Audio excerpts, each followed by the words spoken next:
We're just talking, you're about to leave for USA tonight. Yes. I'm taking Sarah on a holiday. She's done very well in her exams, and she wanted to go. Well, she wanted to go. It was supposed to be Paris at one point, but she said no. She wants to go to New York City. Fair enough. I said why? She said no, because of the tall buildings and shopping and yeah. New York City is fantastic, absolutely. Yeah, I agree. I'm sure I think so for different reasons to her. At least I hope so. It'll be a great learning experience and bonding for both of us. Yes. Yeah.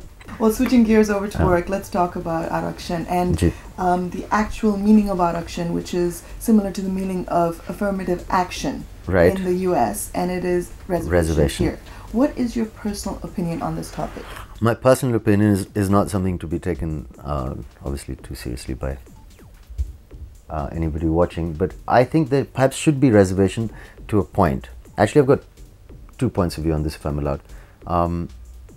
There should be reservation to a point, perhaps at a primary school or a kind of a schooling level, but I personally feel to have like a 50% reservation, you know, on a professional level might be a bit disturbing, where people with talent and brains and a lot of merit are being sidelined for people who perhaps don't have that. Could be a slightly frightening thing for the future of the country. On the other hand, the people who don't have the privilege, any kind of privilege, the backward classes in this country who are so hopelessly behind in terms of education, in terms of everything, they have no chance whatsoever. So I think some sort of drastic action is kind of called for, which other countries and other societies might find hard to understand, or even we might find hard to understand in the comfort of our sort of lives. But I don't see how these people will get anywhere without some sort of helping hand.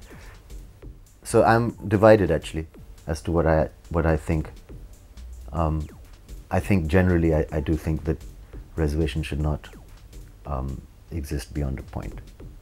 Perhaps as a start, but not all the way through like it is now. And it's a complicated issue. I think it's a very complicated issue. And I think India is a very complicated country. There's things at play here that I wonder if any other country experiences in quite the same way.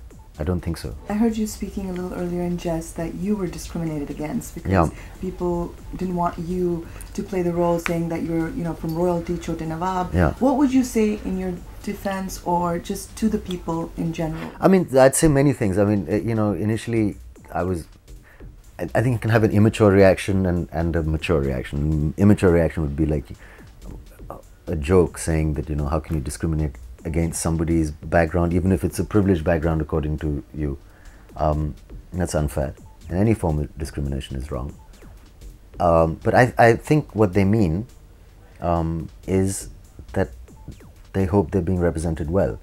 And if they had to choose an actor perhaps to represent them, maybe the first choice wouldn't be me. Would it be convincing enough? Would this issue be taken seriously if I'm playing this role? So I think, I don't know whether it's a maturity that I've come to, but I feel most of this sensational kind of, where people have issues or whatever points are raised in any forum really, usually there's some sort of point. And if you try and understand the point and not take umbrage or offense to what they're saying, then you can understand the situation better. And I think I'd like to tell them that, you know, we've worked hard, and I think it's quite convincing to create a role and a character, and I think they'll be happy with the way their issue is dealt with.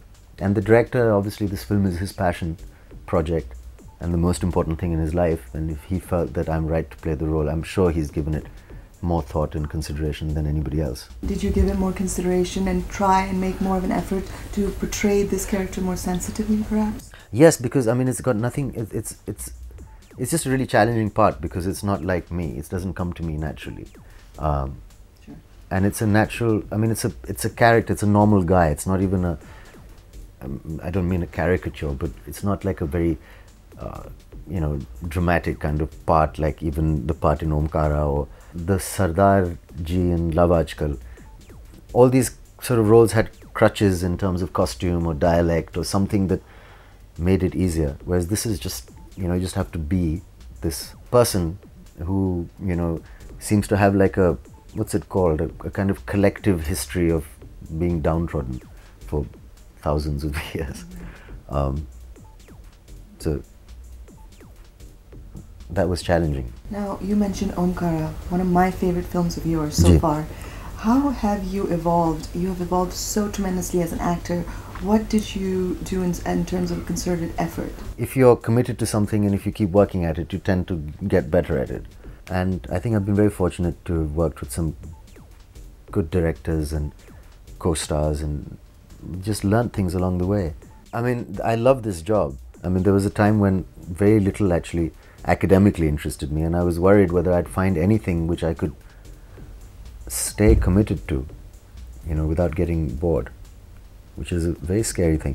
And this job was that, where, you know, you feel excited to wake up early in the morning and go and do it. And I want to be good at it, and I enjoy the whole idea of being an actor, I think, and not offset, on set. And I've started enjoying it more and more, the feeling of this being my life and my profession. In between shots, you know, I sometimes step away from myself, like a out-of-body experience, and I sort of look at it and say, you know, it's a good job, and look at all these people trying to create the same thing. It's a nice thing. It's not often in this world that you can find people with a common goal, like making a movie and wanting it to be good. It's a nice feeling. So I think I just got better because, or maybe I just kept playing similar roles over and over again. Oh, no, you didn't. Not at all. Until they became, until you became good. No, I think I do think about it quite a lot, and I find it's a fascinating. There's so many different ways of communicating things, and I don't know, I think just like I said, over time and working with people,